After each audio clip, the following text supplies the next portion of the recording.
একদিন নিউটনের নাতি একটি লটারি টিকিট কিনলো আর আশ্চর্যজনকভাবে লটারি জিতেও গেল। নিউটনের নাতি একেবারে ফকির থেকে কোটিপতি হয়ে গেল। নিউটনের নাতি বলল, এইবার নিউ আইফোন 16 প্রো ম্যাক্স আর BMW কিনবো। লটারি লাগার খবর মুহূর্তেই পুরো রংপুরে ছড়িয়ে গেল। সেই দিনই একসময় টিভির সাংবাদিক তার ইন্টারভিউ নিতে চলে এলো।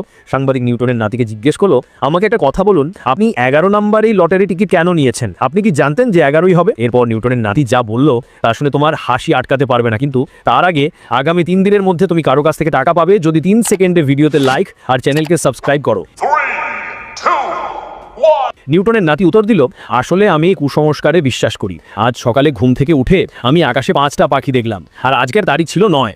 তাহলে আমি 5কে 9 দিয়ে যোগ করলাম আর হিসাব করে পেলাম 11। তাই আমি 11 নম্বরেই লটারি কিনেছি। সাংবাদিক সঙ্গে সঙ্গে বলল, কিন্তু 5 যোগ 9 = 14 হয়। নিউটনের নাতি হেসে বলল, এই যে তোমাদের মতো বেশি পড়ালেখা জানলে আজ হয়তো আমার লটারি লাগতো না।